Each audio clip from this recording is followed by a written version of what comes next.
Indore high court ने गुरुवार देर शाम को एक बड़ा आदेश जारी करते हुए केंद्रीय कर्मचारियों के रिटायर्ड होने के बाद राष्ट्रीय स्वयंसेवक संघ की गतिविधियों में शामिल नहीं होने के केंद्र सरकार के पुराने आदेश के खिलाफ विस्तृत आदेश जारी कर दिया है। न्यायालय ने कहा कि दुर्भाग्यपूर्ण तरीके से 1966, उसके बाद 1970 और फिर 1980 में आरएसएस को सांप्रदायिक संगठन मानकर उसकी गतिविधियों शाखाओं में शरीक होने पर रोक लगाई गई थी।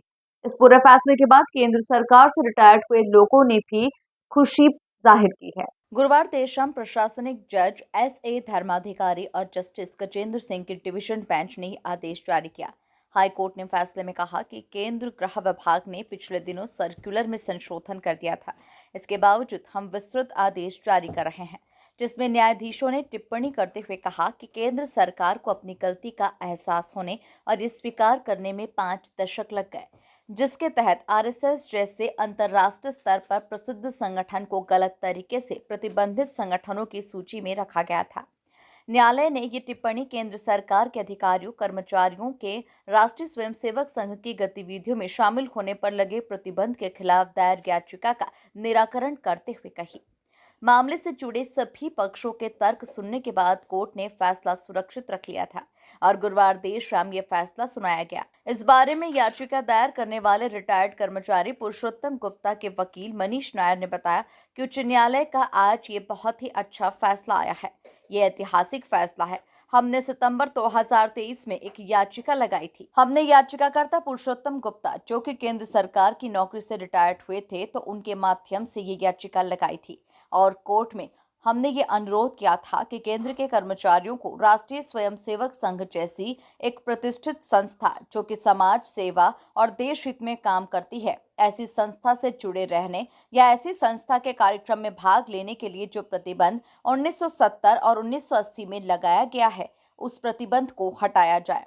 हमने काफी माननीय न्यायालय के समक्ष कई तथ्य भी रखे थे, जिन पर सुनवाई करने के बाद कोर्ट ने याचिका को सही मानते हुए फैसला सुनाया। सेंट्रल वेयरहाउसिंग कॉर्पोरेशन में सर्विस करता था।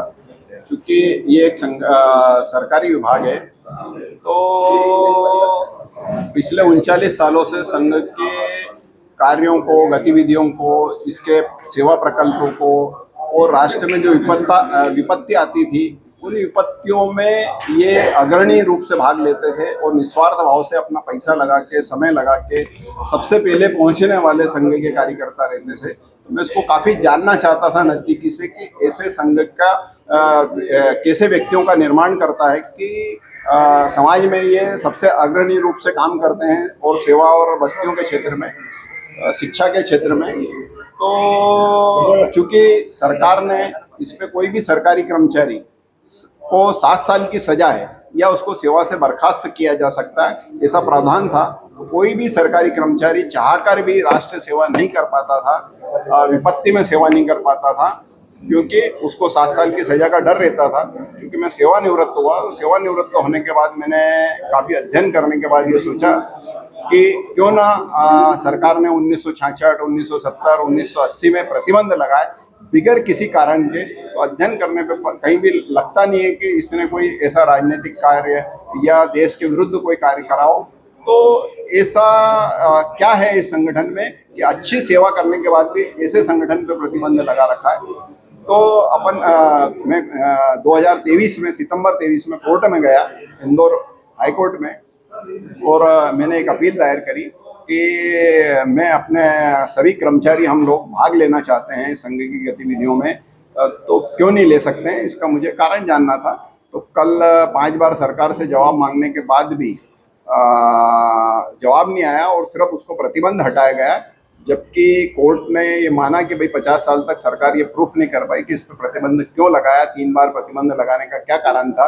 कि ऐसे सामाजिक संगठन, कोर्ट ने ये माना कि सेवा भारती और उनकी जो अनुषंगिक संगठन है शिक्षा के क्षेत्र में, सेवा भारती है और आपके सरस्वती शिशु मंदिर है, उनका भी उल्लेख करा कि ऐसे सभी संगठन जो सेवा का कार्य करते हैं उन पर क्यों प्रतिबंध लगाया कि आदमी, राष्ट्र के जो कर्मचारी हैं वो भाग नहीं ले सकते।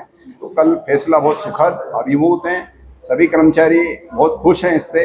और ये 50 साल बाद पहल हुई है, ठीक है, इसका मैं माध्यम बना पर पिछली सरकारों को वास्तव में सोचना पड़ेगा कि जो संविधान की बात करते हैं उन्होंने बिगर किसी संविधान में प्रावधान होने के बाद इस पर प्रतिबंध लगाया, जो कि कोर्ट ने भी माना कि गलत, किसी भी प्रकार से गलत था और कर्मचारियों को डरा के भयभूत करके राष्ट्र सेवा से दूर रखा 50 सालों की सरकारों ने।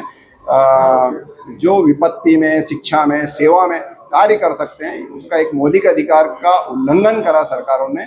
उसके लिए काफ़ी समय बाद फैसला आया है, पर बहुत अच्छा फैसला है, ताकि कोई भी व्यक्ति का मौलिक अधिकार नहीं हो, का उल्लंघन नहीं हो कि वो सेवा करना चाहता है तो सिर्फ सरकारी कर्मचारी होने के नाते वो सेवा नहीं कर पाए, ऐसा कहीं भी संविधान में, हमारे संघ मतलब संविधान में नहीं लिखा हुआ, देश के संविधान में। तो कोर्ट का फैसला बहुत सम्मानजनक है और बहुत अच्छा फैसला है। राजनीति से प्रेरित था ये जो फैसला था पहले पूर्व की सरकारों द्वारा?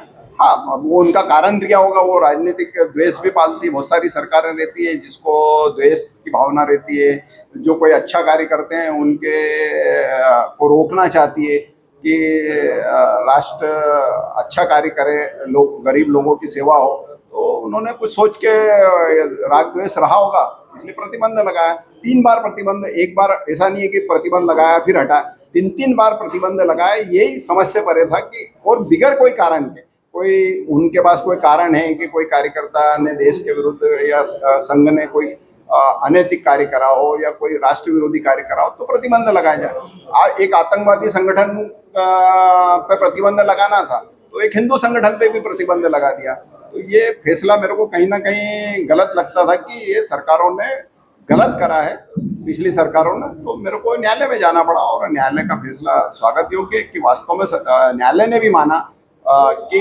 ये फैसला गलत हुआ था और जो फैसला सरकार को 50 सालों में करना था वो 50 सालों में भी नहीं कर पाई और उसका कोई जवाब नहीं दे पाई कि ये हमने प्रतिबंध क्यों लगाया था। उन्होंने सिर्फ अध्यादेश वापस लिया है। इंदौर से द नेशन टाइम की रिपोर्ट।